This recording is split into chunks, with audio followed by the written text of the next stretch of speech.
Et à votre avis, à quoi cela est dû? Il y a plusieurs raisons qui font que les personnes se suicident.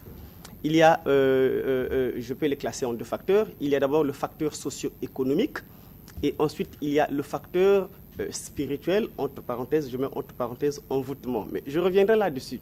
Je parle d'abord du premier facteur, le facteur socio-économique qui n'est autre que la désintégration sociale, c'est-à-dire il y a le chômage, il y a la pauvreté, il y a la misère. Et je vous assure que lorsque la misère est permanente dans la vie d'une personne, la personne peut bel et bien concevoir des pensées suicidaires. La misère, ce n'est pas quelque chose de bien. La misère ne conduit pas seulement des personnes à se suicider. La misère est aussi source de beaucoup de maux dans la vie des personnes. La misère peut aussi conduire un couple à divorcer. À côté de la misère, il y a aussi des phénomènes comme des antécédents d'abus sexuels. Parce qu'il y a des personnes que j'ai suivies, par exemple, il n'y a pas longtemps à Doulizy, il y a une femme qui s'est suicidée parce qu'elle a été abusée sexuellement par son fils. Parce que dans les années 93-97, j'ai vu des personnes qui se sont suicidées, en l'occurrence souvent des femmes, parce qu'elles ont été violées devant leur mari, devant leurs enfants, par plusieurs personnes.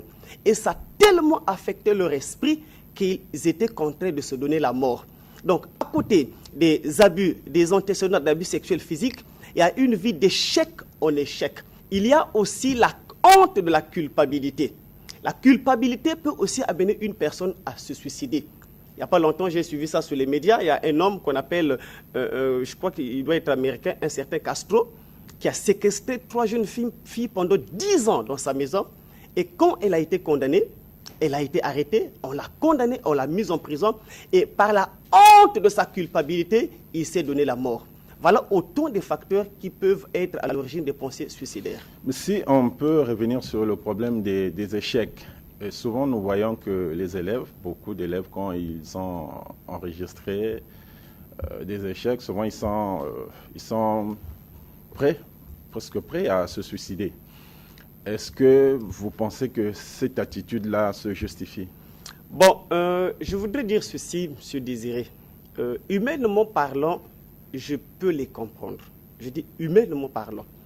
Parce que quand une personne a conçu cette pensée de se suicider, pour elle, elle se dit qu'elle est à terme, au bout de sa vie.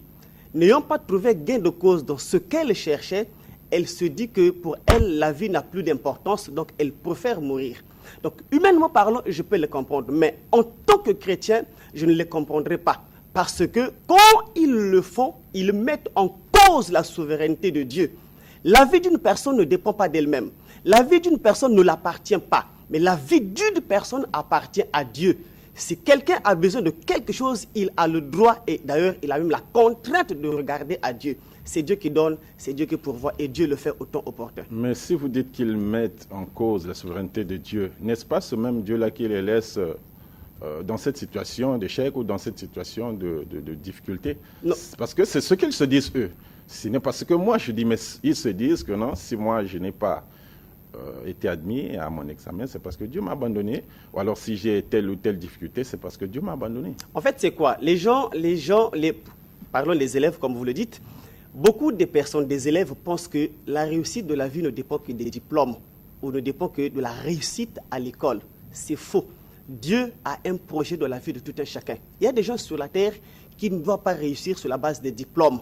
Il faut que les gens le sachent. Donc, quand tu fais un examen et que cela n'a pas marché, il ne faudrait pas que tu te dises que ta vie s'arrête là. Certainement, Dieu t'a réservé quelque chose derrière cet échec. Je vais vous prendre un exemple. Il y avait une femme qui ne mettait pas au monde et qui finalement, un jour, Dieu va lui donner un enfant elle va mettre au monde un enfant. Et finalement, après quelque temps après, cet enfant-là va mourir. Quand cet enfant meurt, elle décide de ne pas enterrer cet enfant-là. Elle appelle un homme de Dieu. L'homme de Dieu qu'ils vont appeler, c'est William Marion Branham, qui devrait aller prier pour cet enfant. Quand Branham arrive, au moment où il veut prier pour l'enfant, Dieu lui fait savoir, ne le fais pas. Si j'ai autorisé un malheur dans cette ville, c'est parce que je savais que si cet enfant grandissait, il allait faire plus de mal que du bien à cette famille. C'est pourquoi j'ai coupé court. Vous voyez, donc il y a des mots qui sont très nécessaires et même indispensables dans la vie. J'aimerais un peu revenir sur le deuxième volet des causes de suicide que vous avez commencé à évoquer, mais vous vous êtes arrêté un moment. J'y reviendrai certainement après.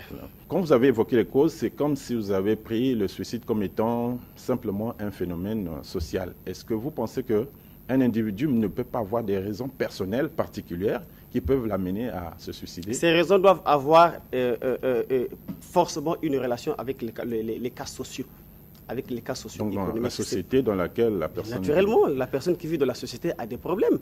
J'ai parlé, par exemple, il y a le chômage, il y a la misère, il y a la pauvreté, il y a la désintégration sociale, il y a la discrimination. Ce sont les faits de la vie au quotidien que la personne rencontre. Et lorsque la personne voudrait faire quelque chose et qu'il se rend compte que ce qu'il veut faire, il n'arrive pas à le faire, eh bien, il met un terme à sa vie.